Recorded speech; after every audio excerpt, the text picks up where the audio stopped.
Buenos días, ¿cómo están? Bendiciones a todos. Mateo 18:21 nos cuenta de que Pedro en un momento le pregunta al Señor lo siguiente: Señor, ¿cuántas veces he de perdonar a mi hermano? ¿Hasta 7? Y el Señor le dice: no te digo hasta 7, te digo hasta 70 veces 7. Y uno queda pensando en esto: ¿por qué el Señor le dijo así a Pedro?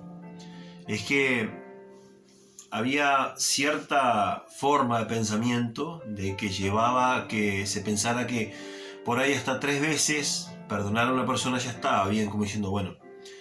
Pedro va más allá y dice, bueno, hasta 7, como diciendo, yo perdonaría el doble. Y Jesús retruca y dice, no te digo hasta 7, 70 veces 7, es decir, 499 veces por día perdonar a alguien que se arrepiente y te pide perdón.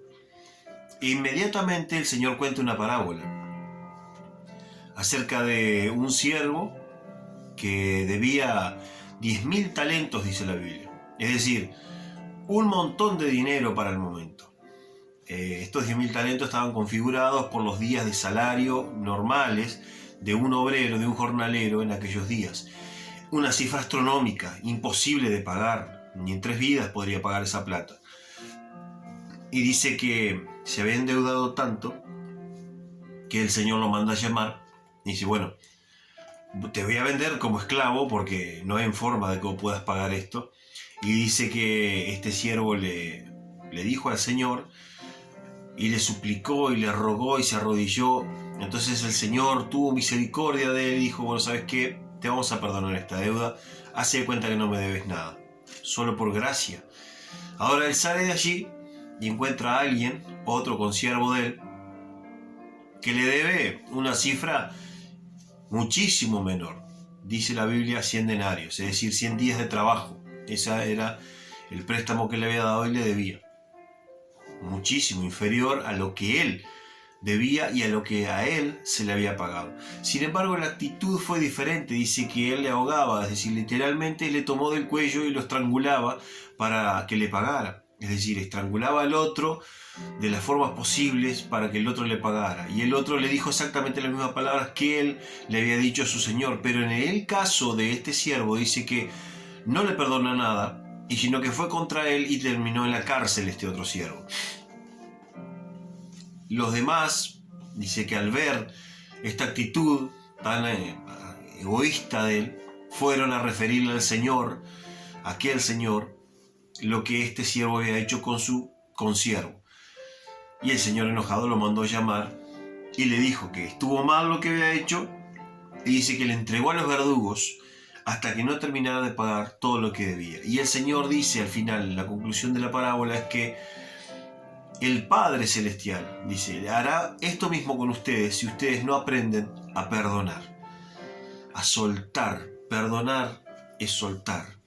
De hecho, unos versículos atrás, la Biblia dice y habla de atar y desatar. Y el perdón tiene que ver con esto. Es seguir ligado, seguir atado, seguir sujetado a algo que uno vivió, a algo que uno pasó y no poder soltarlo. Tanto que uno perdone o sea perdonado. Mientras esto siga funcionando allí, es como una ligadura, es como una atadura, es como un sujetar, y la persona no puede ser libre. La Biblia dice, los verdugos serán aquellos que estarán constantemente metidos allí para que se pague hasta lo último. Es decir, Dios te entregará hasta que no entiendas que tienes que perdonar, que tenés que sacar eso de tu vida, soltar el perdón por algo que te hayan hecho, o vos mismo pedir perdón y desatar tu vida de eso. Hasta que eso no suceda, es como que verdugos van a estar constantemente, es como que tu oración tiene un techo, es como que tu vida espiritual llega a un punto que vuelve al principio.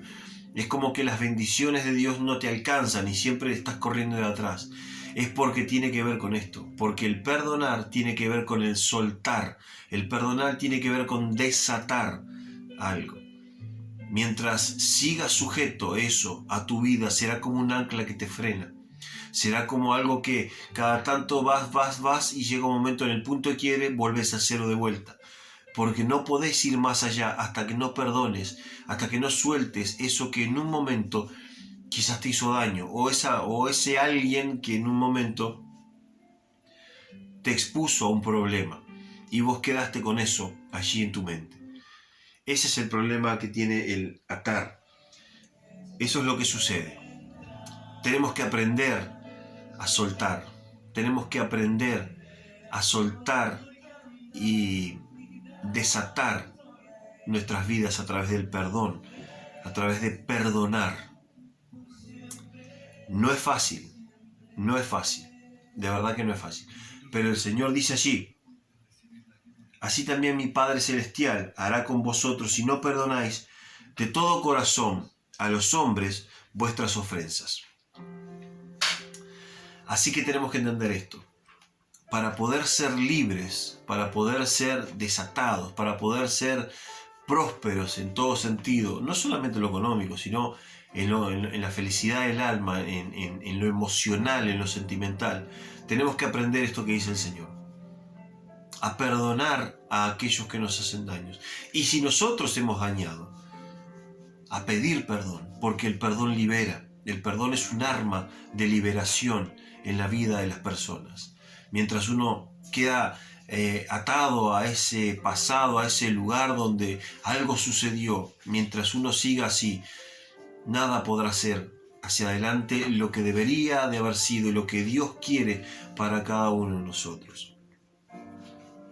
Entonces, la pregunta de Pedro nuevamente: ¿será que hasta 7 veces tengo que perdonar a mi hermano? No.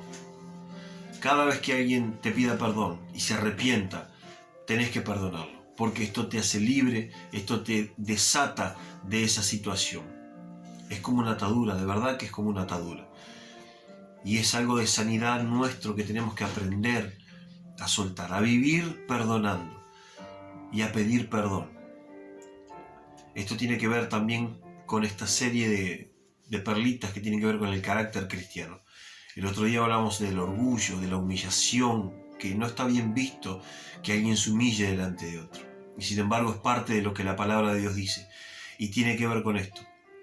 Pedir perdón es dejar a un lado el orgullo y reconocer que uno hizo algo mal. Y querer enmendar la situación. A veces no es posible, pero la actitud del Hijo de Dios siempre debe ser perdonar al otro y ser perdonado. Pedir perdón y perdonar. Esta es la actitud que libera, esta es la actitud que satisface aún el alma de Dios, aún el sentir de Dios. Porque allí dice: si no hacemos esto, nuestro Padre tampoco va a perdonar nuestras propias ofensas. Y aquel hombre fue perdonado con una deuda incalculable. Y el comparar su situación con la del otro era mucho menor lo que el otro le debe, pero muchísimo menor. Lo único que se le pedía era: bueno, acabas de ser perdonado en una deuda que es incalculable. Lo que corresponde es que el otro que te ha hecho doler, el otro que te ha hecho un daño, vos no sigas adelante con eso, querella, con ese problema, sino que hagas lo mismo, condones la deuda y digas: listo, ya está, yo fui perdonado, así que ahora te puedo perdonar. Yo fui perdonado en mi deuda que era impagable, así que esta pequeña ofensa que es comparado con lo que yo hice no tiene nada que ver, te es perdonada también. Esa debería haber sido la actitud. Esa debería haber sido la actitud. Esta debería ser la actitud del Hijo de Dios, que sabe que fue perdonado con una deuda que nunca en la vida podría pagar delante de Dios. Solamente la sangre de Jesús, el Hijo de Dios, pudo perdonar tu deuda, tu pecado, lo que vos estabas en rebelión contra Dios. Así que cualquier ofensa que cualquier persona te haya hecho no tiene nada que ver, es infinitísimas veces menor a lo que Dios te ha perdonado. Pensá en esto en este día, pensá en esto. Que el Señor pueda hacerte entender esto y cuando arranques el día, ya arranques perdonando, con la actitud de perdonar cualquier ofensa. Y si el Espíritu Santo te redarguye, te hace entender que hiciste algo mal, pedí perdón. Deja a un lado el orgullo y humillate, pedí perdón. Eso libera, eso es bueno, eso es salud para tu alma y para tu vida espiritual. Amén. Bueno, Que Dios bendiga tu entrada, tu salida, que Dios haga prosperar toda obra que emprenda en tus manos y bueno, nos veremos pronto. Chao.